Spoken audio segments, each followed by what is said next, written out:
नमस्कार. मी वासुदेव देशिंकर, कोल्हापूरहून. साप्ताहिक संवाद या मालिकेमध्ये आजचा विषय आहे कौतुक पण दुसऱ्याची. मित्रांनो, अनेक ठिकाणी काम करत असल्यामुळे आणि त्याचा लोकसंग्रह माझ्याकडे भरपूर आहे. त्यामुळे तटस्थ राहून मी जेव्हा पाहतो, त्यावेळेला निरनिराळ्या व्यक्तिमत्वामधले निरनिराळे गुण मी पाहत असतो, निरीक्षण करत असतो. आणि त्या निरीक्षणातून मला हा विषय सुचला, की आपल्याकडे बरोबर खूप चांगली माणसं येत असतात आणि त्या माणसांच्या प्रत्येकाच्या स्वभावामध्ये फरक आहे. कुणाचा स्वभाव शांत आहे, कुणाचा स्वभाव तापट आहे, कुणाचा स्वभाव गंभीर स्वरूपातून मत व्यक्त करण्याचा आहे, कुणाचा हसरा आहे, कुणाचा सतत बोलण्याचा आहे, कुणाचा स्वतःविषयी बोलण्याचा आहे. तर त्यातला स्वतःविषयी बोलण्याचा जो विषय आहे, तो विषय कौतुक या स्वरूपात मी त्याच्याकडे बघितलं आणि मग म्हटलं, हे कौतुक हा माणूस स्वतःचा करतोय, ते दुसऱ्याचं करायला पाहिजे. आणि दुसऱ्याचं कौतुक केल्यानं माणूस मोठा होतो. आता हा विषय आपल्याला थोडासा विस्ताराने बघायचा आहे. कौतुक कुणाला नको आहे? कौतुक सगळ्यांना पाहिजे आहे. सगळ्यांना पाहिजे आहे, पण कौतुक करायला माणसं तशी पाहिजेत. तसा माणसांचा त्या स्वभाव घडलेला असला पाहिजे. मी म्हटल्याप्रमाणे तटस्थतेने बघितलं पाहिजे. तेवढं मनाची उदारता पाहिजे. ह्या सगळ्या गोष्टी असल्या तर त्या कौतुक तो माणूस दुसऱ्याचं करू शकतो. अदरवाईज सहसा कौतुक नाही. कायम तोंड बंद आहे, दुर्लक्ष करायचं किंवा काही न समजल्यासारखं करायचं. तर ह्या सगळ्या गोष्टी या मानवी स्वभावाच्या दोषाला कारणीभूत आहे. पण कौतुकानं माणूस अनेक गोष्टी करू शकतो, असा माझा विश्वास आहे. आता पहा, आपण ह्या सगळ्या देवांच्या आरत्या केलेल्या आहेत, स्तोत्र आहेत, निरनिराळ्या पद्धती संस्कृतमध्ये आहेत, निरनिराळ्या भाषेत आहेत. त्या सगळ्या संस्कृत स्तोत्रामध्ये किंवा आरत्यांच्यामध्ये त्या परमेश्वराची स्तुती केलेली आहे. आणि ती स्तुती परमेश्वराची केलेली आहे. त्यामध्ये त्याचं वर्णन केलं आहे, त्याच्या शस्त्रांचं वर्णन केलं आहे, त्यांच्या गुणांचं वर्णन केलं आहे. आणि इतकं करून केल्यामुळं मग तो कृपाळू आहेस, तो सगळ्यांच्यावर कृपा ठेव, माझ्यावरही कृपा ठेव, अशी ती प्रार्थना असते. याला आपण आरती किंवा मंत्र किंवा जप असं म्हणतो. मग परमेश्वराला ज्यांनी पाहिलेलं नाही प्रत्यक्षामध्ये, फक्त फोटोच्या स्वरूपात किंवा आपण ज्या कल्पना करतो त्या स्वरूपात त्याला आपण पाहिलेलं आहे, त्याची आरती करून, त्याचं महत्त्व करून जे समाधान आपल्याला मिळतं आणि ते मिळवायला पाहिजे, हा त्याचा वैयक्तिक भाग आहे. तर मग समोरचा जो आपला माणूस भेटतो, दिवसभरात आपल्याला 5, 50, 100, 200 माणसं भेटतात, त्यांचं कौतुक आपल्याला का करता येऊ नये? आणि त्यांचं जर आपल्याला कौतुक करता आलं, तर मग देव जर प्रसन्न होत असेल, तर समोरचा माणूस प्रसन्न का होणार नाही? होणार. पण आम्ही ते करत नाही, हा प्रॉब्लेम आहे. तेव्हा आपल्या घरातला विषय घेऊया. किती लोकांचं आपण घरातलं कौतुक करतो? तुम्ही म्हणणार, काय घरातल्या माणसाचं काय कौतुक करायचं? असं नाही. ती व्यक्ती आहे, ती आपल्याबरोबर आहे, आपल्या सहवासात आहे, आपल्या सुखदुःखात समाविष्ट होणारी आहे. त्याचंही कौतुक केलं पाहिजे. मग ते कौतुक जर करायचं असेल आपल्याला, तर मग ते निखळ निर्भेळ जवळ बसून करूया ना. ते सांगत असताना किंवा त्याने कौतुक करत असताना काहीतरी सहज बोलायचं किंवा तो काहीतरी सांगतोय माझी अचिव्हमेंट एवढी आहे, तर त्याला शब्दामध्ये एवढा शॉर्टकट काय, बाकीचा शब्दामध्ये लॉंग कट येईल वाक्यात, पण ते त्यावेळेला एवढा शॉर्ट, हां बरं झालं, छान, ठीक आहे. पण त्याला जरा जवळ घेतलं, हात मारली, पाठीवर थाप फिरवली, तर जास्त बरं वाटेल की नाही? हे प्रत्येकाने घरातल्या करायला पाहिजे. आणि ते फार थोड्याफार प्रमाणात, कमी जास्त प्रमाणात करत असतात. नाही असं मी म्हणत नाही आहे. पण तेच कौतुक दुसऱ्याला सांगताना त्यांचे शब्द फुलतात. घरात फुलत नाहीत. आणखीन त्यात 4 शब्द घालून त्याचं कौतुक करून सांगतात. 85% असतील तर 82% सांगतात. आलं का लक्षात? किंवा आणि कुठली जर चांगली गोष्ट त्यांनी केली असली अचिव्हमेंट, तर ती आणखीन त्यात भर कशी पडली स्पर्धेच्या ते सांगतात. पण घरात ठीक आहे, बरं आहे, उत्तम, छान. तेव्हा हे कौतुक आहे ना, ते भरभरून करायला पाहिजे आपल्याला. कारण तुम्हाला मी सांगितलं की असे क्षण आयुष्यामध्ये प्रत्येकाच्या कमी प्रमाणात येत असतात.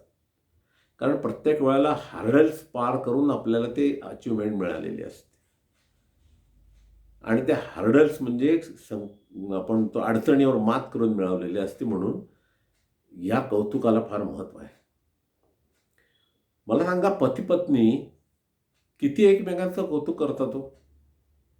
अगदी मनापासून सांगा. तुम्ही म्हणणार हे रोजचंच आहे. ते मनात म्हणते ध्यान माझ्या पदरात आहे, आणि हा म्हणते हे ध्यान माझ्या पदरात आहे. अरे कुणी पाडलं पदरात? तुम्हीच पाडून घेतलेत ना, हो की नाही?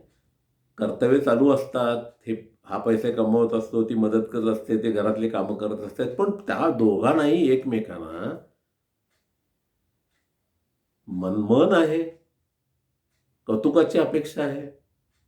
पण ह्या कर्तव्याच्या भानगडीत, दुसऱ्यांच्या कर्तव्याच्या भानगडीत, जवळच्या माणसांची कौतुक करण्यात आपण विसरतो. आणि त्यामुळे मग त्या दोघांच्या मधला जे काय एक ओलावा, त्याला आकर्षण असतं, ते थोडं कमी होत जातं. माणसाचं मन कायम सदैव हिरवं पाहिजे बघा. अहो म्हातारे तर होणारच आहे. ते कोणाला चुकलेलं आहे? नाही चुकलेलं आहे. मग तो हिरवेपणा आला लक्षात, त्यात विनोदाची झालर पाहिजे, त्यात कौतुकाची झालर पाहिजे, हं? यात थोडी चेष्टा-मस्करी पाहिजे, कौतुक, ह्या सगळ्या गोष्टी पाहिजेत. तर त्याची मजा आहे. मी परवाच एका भाषणात सांगितले ना, की आपल्या पत्नीनं दागिने घातले, ते आपणच केलेत. निळ्या साड्या आपण आणून दिलेल्या आहेत. त्यानेही त्या परिधान केल्यानंतर आपण जर घरात असेल, तर त्यांना असं वाटत असते की आपल्या नवऱ्याने आपलं कौतुक करावं. मी कशी दिसते? आता मला सांगा, बाहेरचा माणूस, अनोळखी माणूस, ओळखीचा माणूस कसा एकदम तोंडावर सांगेल तुम्ही वहिनी फार छान दिसतायत म्हणून? तो निराळा विषय. मी परवा बोललो या विषयावरती. तशी संबंध, तशी मैत्री असावी लागते. पण पहिला घरातल्या व्यक्ती भेटतात ना. पण पतिराज लक्ष नाही पतिराजांचं. मग ती विचारते कोणाला, मुलीला, हे कसं आहे, हे मॅचिंग बरं आहे का, ही साडी बरी आहे का, ह्याला हे बरं दिसेल का, असं वगैरे. त्याला पाहिजेच ते. अहो त्यात काही गैर नाही आहे. पुरुष देखील करत असतात, आपापल्या पद्धतीने करत असतात. बायकोने आणलेला चांगला शर्ट आपण जर घातला, तर आपली आपली मनात इच्छा असते, बायकोला सांगा, बघ तू आणलेला शर्ट मी घातलेला आहे, कसा दिसतोय? किंवा तिचं लक्ष जर असेल या कामाच्या रगडीने, ते म्हणते बघा माझा शर्ट किती छान दिसतोय, मी निवडलेला कलर किती तुम्हाला शोभून दिसतोय, तुमच्या आज पर्सनॅलिटीमध्ये किती बदल दिसतोय, कसं वाटतंय? छान वाटतंय. बरोबर आहे ना? तसंच बायकांचं आहे. तेव्हा आपण थोडंसं, अहो ह्याला काही वेळ लागत नाही, जाता जाता करायच्या गोष्टी असतात, करायच्या. आणि प्लॅन्ड पार्टीला वगैरे जाताना तर दोघांनी एकमेकांना विचारलंच पाहिजे, हाऊ यू आर लुकिंग वगैरे, मी कसा दिसतो, तू कशी दिसते, मॅचिंग बरोबर नाही, छान आहे ना. तर लोक ठरवत असतात ती जोडी कशी आहे, तुम्ही कशी आहात वगैरे. आणि मग इतर माणसं जेव्हा आपल्याला भेटतात, त्यावेळेला त्यांचंही कौतुक करायला नको का? करायला पाहिजे. प्रत्येक माणसामध्ये, व्यक्तीमध्ये चांगले गुण आणि वाईट गुण हे असतातच. आणि मोस्ट ऑफ द थिंग आपण लक्षात ठेवतो लोकांचे वाईट गुण. हं? नको ते लक्षात ठेवतो, पाहिजे ते लक्षात ठेवत नाही.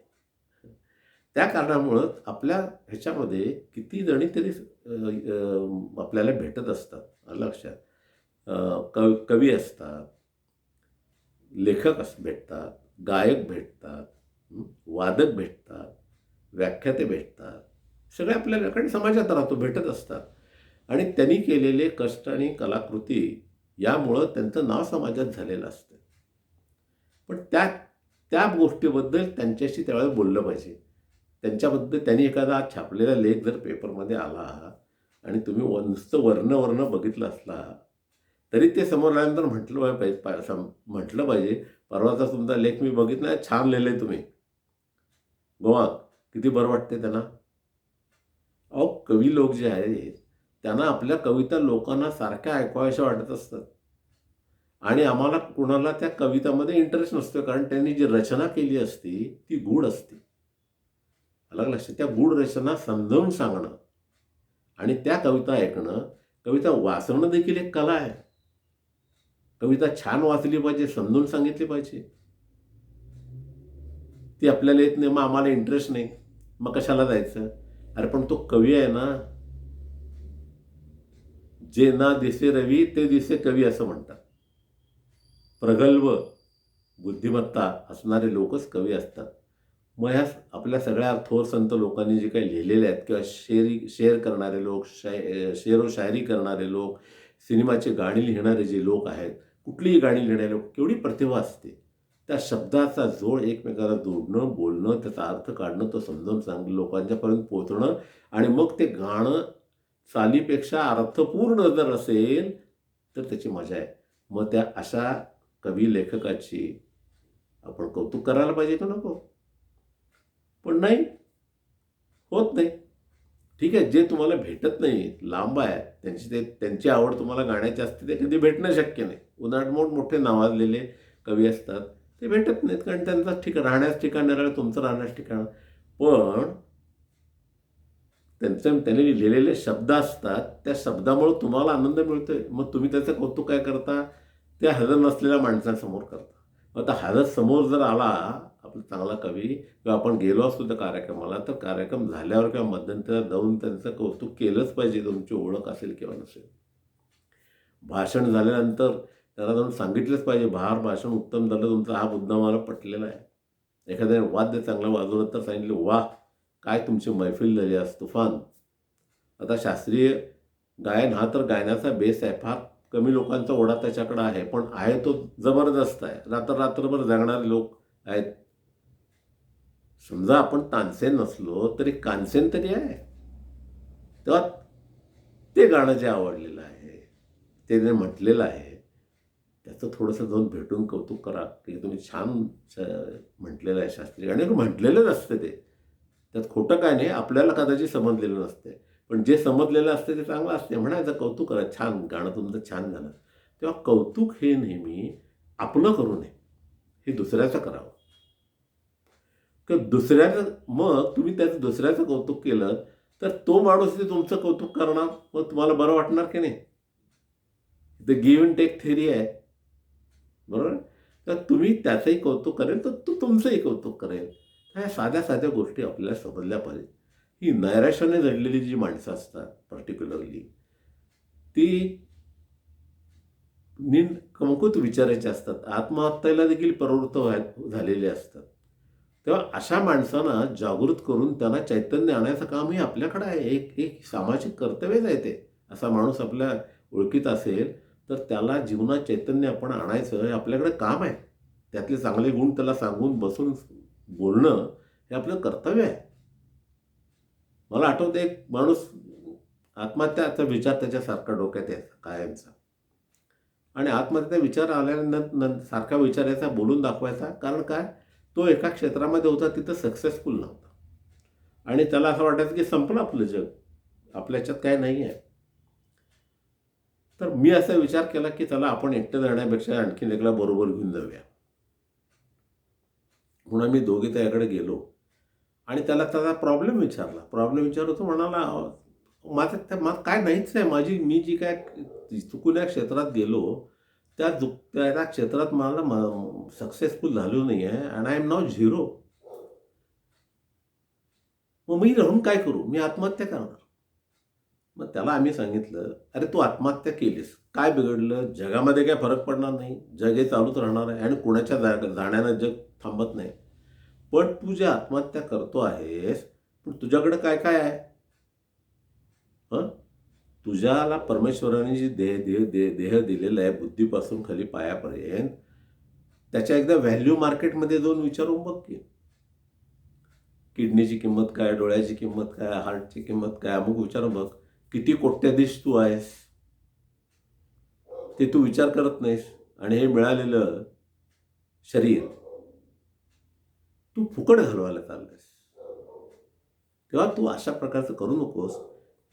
दिस इज नॉट द टाइम. पण ही तू बदलू शकतोस. वेळ तुझी बदलू शकतोस.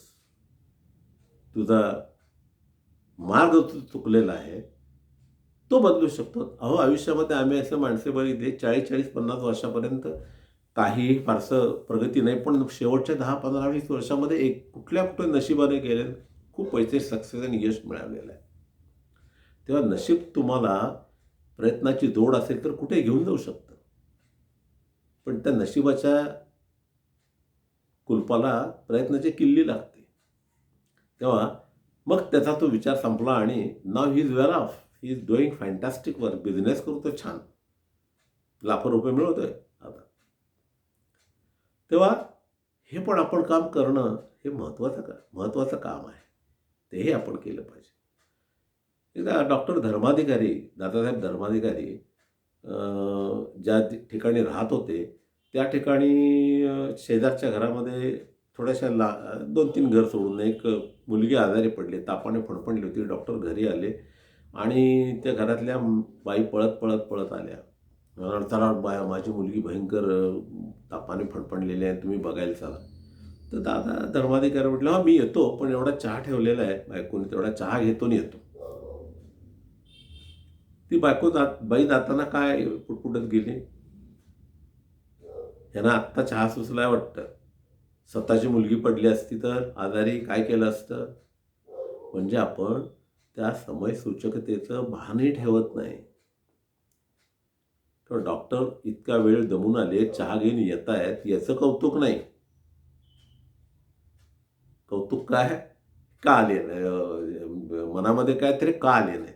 तेव्हा अशा प्रकारच्या भावना मनामध्ये आपण कधी ठेवायच्या नसतात. आलं लक्षात? तेव्हा कौतुकाची सवय आपण ही लावून घेतली पाहिजे आणि ती जर कौतुकाची सवय आपण लावून घेतली तर मग काय विचारता, सोने में सुहागा आहे. अशा कितीतरी जीवनामध्ये गोष्टी तुम्ही बघितलेल्या असतील की जिथं कौतुकामुळं किंवा ॲप्रिशिएशनमुळं कामं झालेली आहेत. आता ही सगळी आपण उदाहरण पाहत असताना मग आपण काय करायला पाहिजे? तर पहिला आपला स्वभाव आहे तो थोडासा कसा आहे हा बघितला पाहिजे. किंवा म्हटले हे आपला स्वभाव असा असल्याशिवाय आपण हे करू शकत नाही. तर आपण बघितलं पाहिजे, आपण पॉझिटिव्ह राहिलं पाहिजे. दुसऱ्यातले चांगले गुण बघितले पाहिजेत. काय वाईट गुणाकडे दुर्लक्ष केलं पाहिजे, बोलता कामा नये. आणि हसतमुख राहिलं पाहिजे. प्रत्येकाचं स्वागत केलं पाहिजे. एखाद्याचा परिचय नसेल तर परिचय घेण्यासाठी आपण पुढे गेलं पाहिजे. आलं लक्षात? ह्या सगळ्या कौतुकाच्या गोष्टी आहेत. पूर्वीचे बघा काही लोक करायचे. आपल्या नातवाचं कौतुक करायचं नाही, पण दुसऱ्या नातवाचं कौतुक करायच्या ऐवजी दुसऱ्या नातवासमोर तिसऱ्या नातवाचं कौतुक करायचं. अशी सवय. ह्या ज्या सवयी आहेत ह्या जेव्हा मनामध्ये आलेला कुठं घुसलेत ना त्यावेळेस त्याच्याकडे आपण दुर्लक्ष केलेलं नाही. हो, असं का बदलवतो आपण? कारण हे व्यक्त करायला संधी नाही आणि ती व्यक्ती मिळाली तेव्हा ते कौतुक त्यांनी केलं नाही. का? तर जे आपला थोडा अहंकार म्हणा आहे, अहंकार किंवा स्वभावाचा जो ताठपणा आहे तो आपण राखायचा. अशी प्रत्येकाला सवय असते. आपण एक कोणतरी वी आर समथिंग डिफरंट. अरे तुम्ही समथिंग डिफरंट आहात हे लोकांना माहीत आहे ना. तेव्हा ते कौतुक करू देत, ते सांगू देत तुम्ही चांगला आहात म्हणून. अहो ते करणारच कौतुक तुम्ही चांगला असेल तर. तेव्हा आपण हे करत असताना आता मला तुम्ही सांगा, ही मोठी माणसं आहेत, मोठी-मोठी होऊन गेली किंवा आहेत अजूनही. किती लो प्रोफाईल आहेत. दुसऱ्याचं कौतुक करतात. कॅप्टनला विचारलं, की "तुम्हाला मॅच जिंकलीत कसं वाटतंय?" तो म्हटला, "आम्हाला आनंद झालाय, पण it is not my only credit. Credit goes to my team. हा चांगला खेळला, हा चांगला खेळला, ह्यानी 4 कॅचेस घेतले." सगळ्यांचं कौतुक केलं जातं. तो म्हणतो का माझ्यामुळं झालं म्हणून. याला नेतृत्व म्हणतात. याला कौतुक म्हणतात. टेक एक्झाम्पल सचिन तेंडुलकर, कपिल देव, हे सगळे प्लेयर्स मोठे काय आहेत? ते लो प्रोफाईल म्हणून दुसऱ्यांचं कौतुक त्यांनी केलेलं आहे. कायम सदैव. यासाठी आपण ही कौतुकाची कला जी आहे ती शिकली पाहिजे. आणि असं वाटलं पाहिजे, की हा समोरचा माणूस माझ्या आयुष्यात आला पाहिजे आणि माझ्या आयुष्यात जर तो आला, तर आणखीन मजा येईल. बहुत मजा आएगा, अगर ये हमारी ज़िंदगी में आएगा तो. तेव्हा ही कौतुकाची कला आहे, ती आपण आपण पाळायची. लहानापासून मोठ्यापर्यंत दिसेल त्या माणसाचं चांगल्या गुणाचं कौतुक करायचं. तुमचं कौतुक ऑटोमॅटिकली होईल. तुम्हाला सांगायचं कारण नाही. आणि माणसाने आपल्याबद्दल कमी बोलावं असं म्हटलेलं आहे. काही माणसं नुसतं आपल्याबद्दलच बोलत असतात. दुसऱ्याला चान्स नाही समोरच्याला. तेच, तेच, तेच, तेच आपल्याबद्दल बोलतात. लोक म्हणतात नको कंटाळा आला. त्या दुसऱ्याबद्दल बोलायचं, कौतुक करायचं, मी सांगितल्याप्रमाणे स्वभावामध्ये बदल करायचा आणि चांगल्या गुणाचं कौतुक करायचं. आणि ती माणसं माझ्या सहवासात यावीत आणि आपण त्यांच्या सहवासात द्यावं असं आपल्याला वाटलं पाहिजे. आणि त्या माणसाला कौतुक करून प्रसन्न करायचं. आणि आपल्या जिंदगीत येण्यासाठी, जीवनात येण्यासाठी मनोकामना मनातनं करायची. बहुत शुक्रिया, बड़ी मेहरबानी, मेरी जिंदगी में हुजूर आप आए. बरोबर? तर हा कौतुकाचा महिमा आहे. तेव्हा आपण सगळ्यांनी तो जाणीवपूर्वक जपून करायचा आहे. तेव्हा आजचा विषय मी इथं थांबतो. नमस्कार. पुढल्या शनिवारी आपण परत दुसरा विषय घेऊन भेटूया.